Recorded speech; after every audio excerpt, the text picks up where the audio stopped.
হীরার রাজ্য ত্রিপুরায় ঋণের চাপে নিখোঁজ এক যুবক।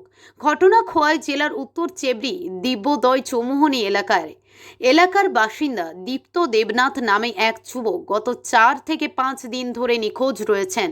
দীর্ঘ 8 বছর ধরে ওই এলাকায় বাইক ও স্কুটি মেরামতের একটি দোকান পরিচালনা করতেন তিনি। তার নিখোঁজ হওয়ার ঘটনায় পরিবার ও এলাকা জুড়ে উদ্বেগের সৃষ্টি হয়েছে। পরিবার সূত্রে জানা গেছে 4-5 দিন আগে প্রতিদিনের মতো দোকানে যাওয়ার কথা বলে বাড়ি থেকে বের হন দীপ্ত দেবনাথ। এরপর আর তিনি বাড়ি ফেরেননি।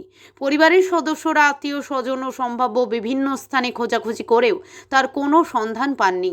প্রতিবেশী চন্দন পাল জানান, দীপ্ত দেবনাথ বিভিন্ন ব্যক্তির কাছ থেকে প্রায় 5 থেকে 6 লক্ষ টাকার বেশি ঋণ নিয়েছিলেন বলে জানা যায়।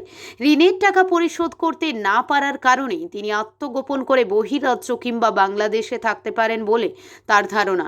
তবে তিনি কোথায় রয়েছেন সে বিষয়ে নিশ্চিত কোনো তথ্য এখনও মেলেনি। এদিকে দীপ্ত দেবনাথের হদিশ না মেলায় তার পরিবারের সদস্যরা চরম উদ্বেগ ও উৎকণ্ঠার মধ্যে দিন কাটাচ্ছেন। তিনি জীবিত নাকি অন্য কোনো অনাকাঙ্ক্ষিত ঘটনার শিকার হয়েছেন, এমন নানা আশঙ্কায় পরিবারের মধ্যে শোকের আবহ তৈরি হয়েছে। পরিবারের পক্ষ থেকে দ্রুত তার সন্ধান পাওয়ার আবেদন জানানো হয়েছে। খোয়াই প্রতিনিধি রিপোর্ট, প্রতিদিন ত্রিপুরা। ডাক নাম আবু, এমনি দীপ্ত দেবনাথ নামে ছেলেটা। এখানে উত্তর চেবড়ি দোকান আছে, বাইক মেকানিক। প্রায় 4-5 দিন ধরে নিখোঁজ, কেউ খুঁজে পাইতেছে না। তার মা বাবা অসুস্থ, প্রচুর টাকা লয়ে গেছে, 4-5 লাখ টাকা ঋণ কইরা কই গেছে, এখন কেউ খুঁজে পাইতেছে না। দোকান উত্তর চেবড়ি। তার ফোনে কন্টিনিউ ট্রাই করা হইতেছে, মোবাইল সুইচ অফ। ধারণা হইলে আছে ত্রিপুরার, যদি থাকে তো ধরা পড়বো, আর না হইলে বাংলাদেশ গেছে।